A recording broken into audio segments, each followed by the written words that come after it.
ನಮಸ್ಕಾರ. ನಾನು ಈ ದಿನ ಬೆಂಡೆಕಾಯಿ ಮಜ್ಜಿಗೆ ಹುಳಿ ಮಾಡ್ಕೊಂಡು ಬಂದಿದ್ದೀನಿ. ಎಷ್ಟೋ ಜನರಿಗೆ ಬೆಂಡೆಕಾಯಿ ಮಜ್ಜಿಗೆ ಹುಳಿ ಮಾಡೋಕ್ಕೆ ಬರುತ್ತೆ ಅಂತಲೇ ಗೊತ್ತಿಲ್ಲ. ತುಂಬ ರುಚಿ ಇರುತ್ತೆ. ಮಜ್ಜಿಗೆ ಹುಳಿಲಿ 3 ಟೈಪ್ ಮಾಡ್ತಾರೆ. ಅಕ್ಕಿ ನೆನೆಸಿ ರುಬ್ಬಿ ಹಾಕ್ತಾರೆ, ಕಡಲೆಬೇಳೆ ಹಾಕ್ತಾರೆ, ಹಾಗೆ ಹುರ್ಗಡ್ಲೆ ಹಾಕ್ತಾರೆ. ನಾನು ಈ ದಿನ ಹುರ್ಗಡ್ಲೆ ಹಾಕಿ ಮಜ್ಜಿಗೆ ಹುಳಿ ಹೇಗೆ ಮಾಡೋದು ಅಂತ ವಿಡಿಯೋ ಸಮೇತ ತೋರಿಸ್ತೀನಿ. ಬನ್ನಿ ಈಗ ಮಜ್ಜಿಗೆ ಹುಳಿ ಮಾಡೋ ವಿಡಿಯೋನ ನೋಡ್ತಾ ಹೋಗೋಣ. 1/4 kg ಬೆಂಡೆಕಾಯಿ ತಗೊಂಡು ತೊಳೆದು ಕಾಟನ್ ಬಟ್ಟೆಯಲ್ಲಿ ಒರೆಸಿಟ್ಕೊಂಡಿದ್ದೀನಿ. ಯಾವಾಗಲೂ ನೀರಿನ ಅಂಶ ಇರಬಾರ್ದು. ಬೆಂಡೆಕಾಯಿ ಹೆಚ್ಚಬೇಕಾದ್ರೆ ಲೋಳೆ ಅಂಶ ಇನ್ನೂ ಜಾಸ್ತಿ ಆಗಿಬಿಡುತ್ತೆ. ಈಗ ಬೆಂಡೆಕಾಯಿ ಹೆಚ್ಚೋಣ. 1/4 kg ಬೆಂಡೆಕಾಯಿನ ನಾನು 1 ಇಂಚ್ ಉದ್ದಕ್ಕೆ ಹೆಚ್ಚಿಟ್ಕೊಂಡಿದ್ದೀನಿ. ಒಲೆ ಮೇಲೆ ಪಾತ್ರೆ ಇಟ್ಟಿದ್ದೀನಿ. 1 ಸ್ಪೂನು ಕೊಬ್ಬರಿ ಎಣ್ಣೆ ಹಾಕಿದ್ದೀನಿ.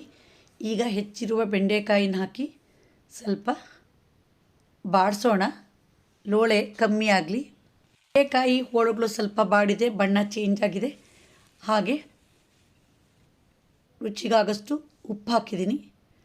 ಬೆಂಡೆಕಾಯಿ ಲೋಳೆ ಅಂಶ ಹೋಗಬೇಕು ಅಂದರೆ ಬಿಸಿ ನೀರನ್ನು ಹಾಕಬೇಕು. 1 ಲೋಟದಷ್ಟು ನಾನಿಲ್ಲಿ ಸೇರಿಸ್ತೀನಿ. ಹಾಗೆ ಒಂದ್ಸರಿ ಚೆನ್ನಾಗಿ ಮಿಕ್ಸ್ ಮಾಡೋಣ. ಈಗ ಹೋಳುಗಳು ಬೇಯಲಿ. ಹುಳಿಗೆ ಮಸಾಲೆಗೆ 1 ಹೋಳು ಕಾಯಿ ಹೂವು, 2 ಸ್ಪೂನು ಪುಟಾಣಿ, 5 ಕರಿಬೇವಿನ ಎಲೆ, 1 ಸ್ಪೂನು ಕೊತ್ತಂಬರಿ ಸೊಪ್ಪು, ಚಿಟಿಕೆ ಇಂಗು, 5 ಸೂಜಿ ಮೆಣಸು, 1 ಸ್ಪೂನು ಕೊತ್ತಂಬರಿ ಕಾಳು, ಅರ್ಧ ಸ್ಪೂನು ಜೀರಿಗೆ, 1/4 ಸ್ಪೂನು ಸಾಸಿವೆ ಕಾಳನ್ನು ಇಟ್ಕೊಂಡಿದ್ದೀನಿ. ಇವೆಲ್ಲವನ್ನು ಈಗ ಮಿಕ್ಸಿ ಜಾರಿಗೆ ಹಾಕೋಣ. ಮಿಕ್ಸಿ ಜಾರಿಗೆ ಇವೆಲ್ಲವನ್ನು ಹಾಕಿದ್ದೀನಿ. ಅರ್ಧ ಲೋಟದಷ್ಟು ನೀರು ಹಾಕಿ ನಯಸ್ಸಾಗಿ ರುಬ್ಬೋಣ. ಈಗ ನೋಡಿ ಬೆಂಡೆಕಾಯಿ ಹೋಳುಗಳು ಬೆಂದಿದೆ. ರುಬ್ಬಿರುವ ಮಸಾಲೆಯನ್ನು ಇಲ್ಲಿ ಸೇರಿಸೋಣ. ಮಜ್ಜಿಗೆ ಹುಳಿ ಸ್ವಲ್ಪ ನೀರಾಗಿರುತ್ತೆ, ಯಾಕಂದರೆ ಇದು ಸುರಿದು ಊಟ ಮಾಡೋದು. ಈಗ 1 ಲೋಟದಷ್ಟು ನೀರನ್ನು ಮತ್ತೆ ಸೇರಿಸೋಣ. ಹಾಗೆ ಒಂದು ಸರಿ ಮಿಕ್ಸ್ ಮಾಡೋಣ. ಮಸಾಲೆ ಹಾಕಿದ ಮೇಲೆ ರುಚಿಗಾಗಷ್ಟು ಉಪ್ಪು ಹಾಕಿ ಒಂದು ಸರಿ ಚೆನ್ನಾಗಿ ಮಿಕ್ಸ್ ಮಾಡಿ ಕುದಿಯೋಕ್ಕೆ ಬಿಡೋಣ.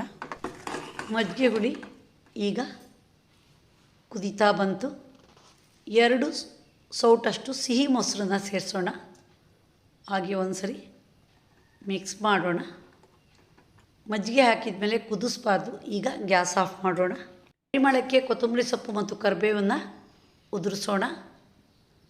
ಈಗ ಒಂದು ಸರಿ ಮಿಕ್ಸ್ ಮಾಡಿ ಒಗ್ಗರಣೆಗೆ ರೆಡಿ ಮಾಡೋಣ. ಒಲೆ ಮೇಲೆ ಒಗ್ಗರಣೆ ಸುಟ್ಟಿಟ್ಟಿದ್ದೀನಿ. 1 ಸ್ಪೂನು ಕೊಬ್ಬರಿ ಎಣ್ಣೆ ಹಾಕಿದ್ದೀನಿ, ಒಣಮೆಣಸಿನ್ಕಾಯಿ ಹಾಕಿದ್ದೀನಿ, ಹಾಗೆ ಅರ್ಧ ಸ್ಪೂನ್ ಜೀರಿಗೆ ಹಾಕಿದ್ದೀನಿ. ಈಗ ಸಾಸಿವೆ ಕಾಳು ಹಾಕೋಣ, ಸ್ವಲ್ಪ ಫ್ರೈ ಆಗಲಿ. ಒಗ್ಗರಣೆ ಫ್ರೈ ಆಯಿತು, ಗ್ಯಾಸ್ ಆಫ್ ಮಾಡೋಣ. ಈಗ ಒಗ್ಗರಣೆನ ಮಜ್ಜಿಗೆ ಹುಳಿಗೆ ಹಾಕೋಣ. ಹಾಗೆ 1 ನಿಮಿಷ ಒಗ್ಗರಣೆ ಸೋಟನ್ನು ಮುಚ್ಚಿಬಿಡಬೇಕು. ಪರಿಮಳ ಘಮ ಘಮ ಅಂತ ಇನ್ನೂ ಜಾಸ್ತಿ ಆಗುತ್ತೆ. ಮಜ್ಜಿಗೆ ಹುಳಿಗೆ ತೀರಾ ಖಾರ ಇರಲ್ಲ, ಮಜ್ಜಿಗೆ ಉಪಯೋಗಿಸಿರ್ತೀವಿ. ಈ ಮಜ್ಜಿಗೆ ಹುಳಿಗಳು ಆರೋಗ್ಯಕ್ಕೆ ತುಂಬ ಒಳ್ಳೆಯದು. ತುಂಬ ಥರದ ತರಕಾರಿಗಳನ್ನು ಉಪಯೋಗಿಸಿ ಮಜ್ಜಿಗೆ ಹುಳಿ ಮಾಡ್ತಾರೆ. ಸಾಕಷ್ಟು ವೀಡಿಯೋಗಳನ್ನು ನಾನು ಯೂಟ್ಯೂಬ್ ಚಾನಲ್ ಹಾಕಿದ್ದೀನಿ, ಗಮನಿಸಿ. ನೋಡಿದ್ರಲ್ಲ ಮಜ್ಜಿಗೆ ಹುಳಿ ವಿಡಿಯೋ. ನೀವು ಒಮ್ಮೆ ಟ್ರೈ ಮಾಡಿ ಇದರ ರುಚಿಯನ್ನು ಸವಿಯಿರಿ. ನಿಮಗೆ ಈ ವಿಡಿಯೋ ಇಷ್ಟ ಆದರೆ ಲೈಕ್ ಮಾಡಿ, ಶೇರ್ ಮಾಡಿ, ಸಬ್ಸ್ಕ್ರೈಬ್ ಮಾಡಿ. ಧನ್ಯವಾದಗಳು.